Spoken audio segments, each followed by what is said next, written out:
Good morning, good morning, good morning. সবাই কেমন আছো? আশা করছি সবাই খুব ভালো আছে। নিয়ে আসলাম ছোট্ট একটা মিনি ব্লগ। দেখো আমার সকালবেলা কিন্তু সমস্ত কাজ-বাজ কমপ্লিট হয়ে গেছে। স্নানও করে নিয়েছি এবং গাছে দেখো পদ্ম ফুল ফুটেছিল।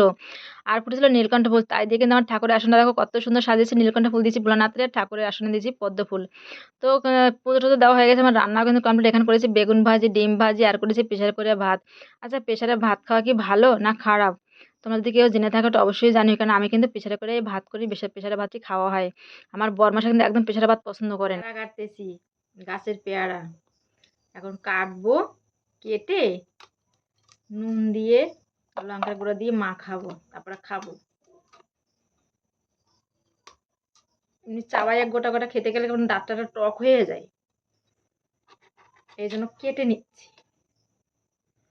একটা পেয়ারা, সব পেয়ারাগুলো ডাসা ডাসা ছিল, একটু ঘরে ছিল, একটু কেমন হয়ে গেছে। একটা পেয়ারা পুরো মজে গেছে, ফেলে দিচ্ছি। লঙ্কা গুঁড়ো দিলাম,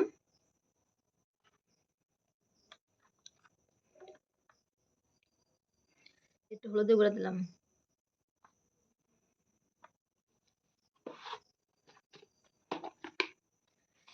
তারপর নুন দিলাম,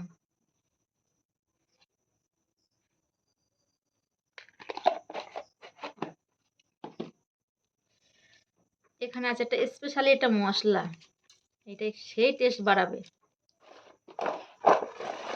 তো দেখো কত সুন্দর কালার চলে এসছে পেয়ারা মাখার। কে কে খাবে বলো? যে যে খাবে হাত তোলো। লোভ দেবে না কিন্তু, ঠিক আছে? একদম কিন্তু লোভ দেবে না।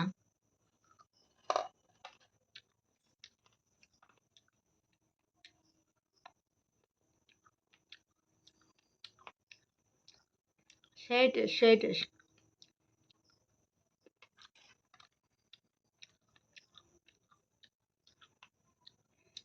আমরা মাখা, পেয়ারা মাখা, আম মাখা খেতে সেই লাগে। পেয়ারা মাখা দেখে কার কার জিভে জল আসছে বলো? একদম লোভ দেবে না। আর কত সুন্দর কালার এসে দেখো, সেই সুন্দর কালার।